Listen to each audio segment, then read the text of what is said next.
Hello everyone, welcome to the Redmen TV. Liverpool's first pre-season game is done. You'll all be pleased to know that I've taken this so seriously that I have put a t-shirt on to record this video. Because that's how I spent most of today, because the weather has been absolutely glorious in the northwest. So slightly more professional coverage across the channel from Steve and Errol, and I'm sure Dan and Chloe as well. But I just wanted to give a few thoughts on the game, and as ever with pre-season games, everything should always be taken with a pinch of salt. I think it should always be as enjoyable as much as possible. Now, how possible that was going to be in the wake of the passing of Diogo Jota was always in question. The fact that the game even went ahead was really up in the air at one point earlier on in the week, but it did. And I just want to kick things off really by saying how utterly wonderful I thought it was handled. The tributes, the Preston captain laying the floral tribute in front of the Liverpool fans.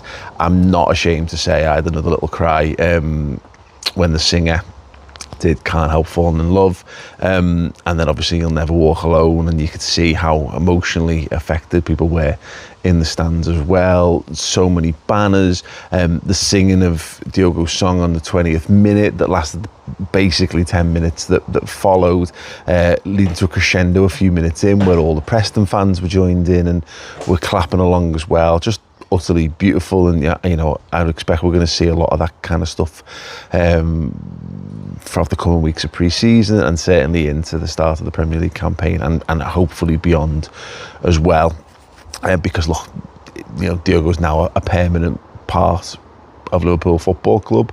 I haven't really spoken about the retiring of the shirt. I thought that was another perfect tribute as well.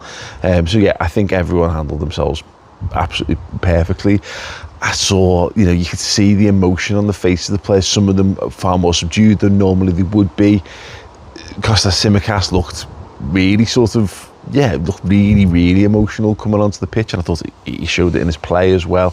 Some players really going that extra mile in a pre-season game that I think would normally have been played possibly at a slightly lower intensity, but maybe there is just a little bit in the back of the mind of a few of these players of thinking, well, how blessed I am to be here and be able to play the game. Thought it was good. It was standard pre-season fare really, wasn't it, where you don't want to analyse too much. You could see the rust in a few of the players, particularly in the sharper end of things when it comes to passing and movements and stuff, but I actually quite like the tempo it was played. I liked some of the style that we saw there. Lots of quick passing, particularly in the first half.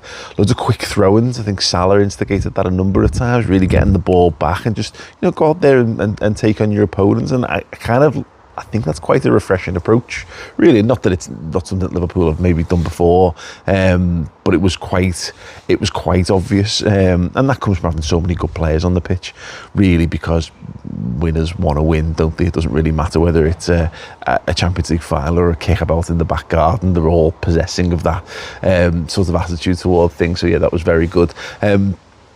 Without bothering to go into every single player, I thought I'd just go through a couple of things that stood out for me in terms of players. Rio Ngumoha, got to talk about him. What an absolute live wire he looks.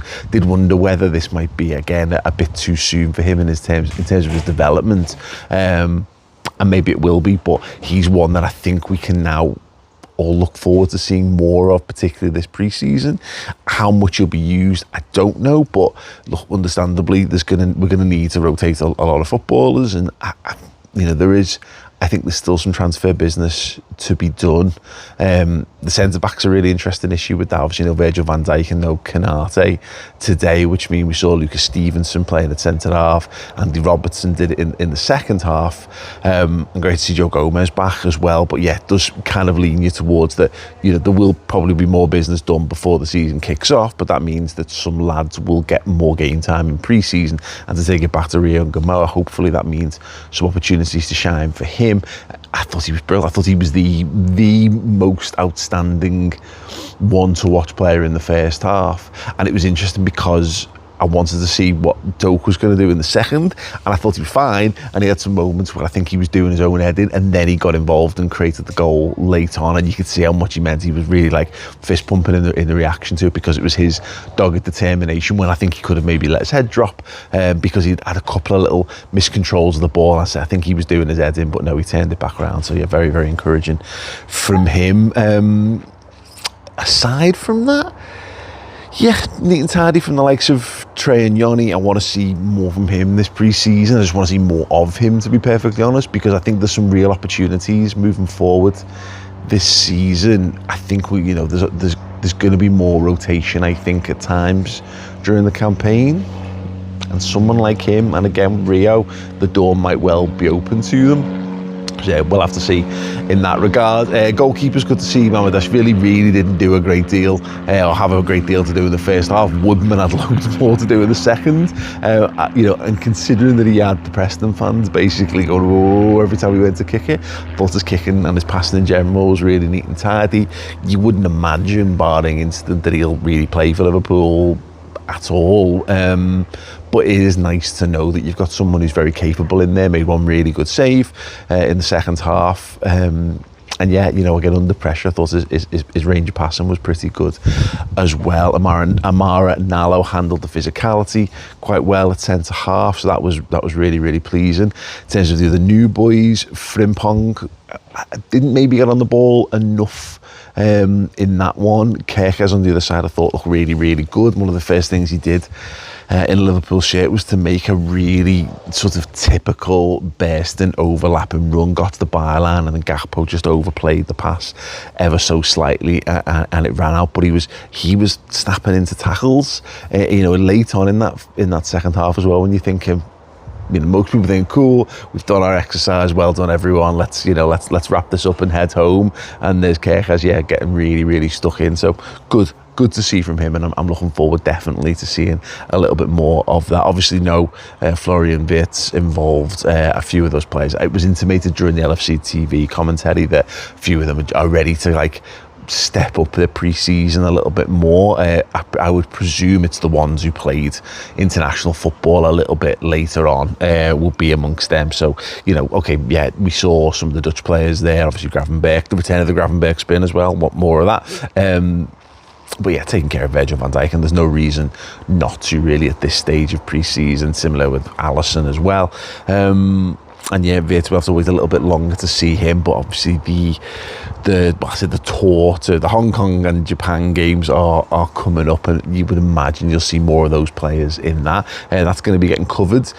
Chloe and Dan are going to be the main stars of the channel for that. I'm going to be joining them over in Japan for the Yokohama game as well, so make sure you stay tuned to the channel for all that in the meantime. But yeah, good to see the goals, good to see good to see.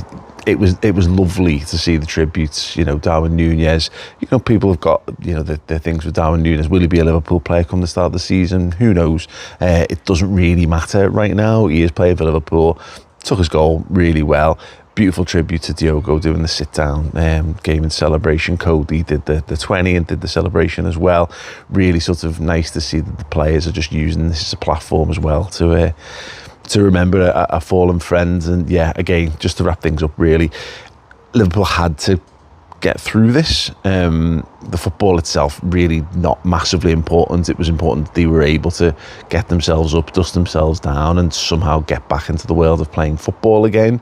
I can't even begin to imagine the emotions that must have been bouncing around the training centre in the build-up to this one this week. So good on all of them for being able to do that. It's the first step really to whatever comes next. I think the tributes have been wonderful on and off the pitch now. The way that the Liverpool manager and the players have conducted themselves have just been really impeccable. So we don't really know what kind of goes next or what the shape of things are. So yeah, we'll take it sort of game by game, week by week. Just lastly from me, obviously we're easing back into content from now on. Really, inevitably transfer talk will have to restart because that's where we're at.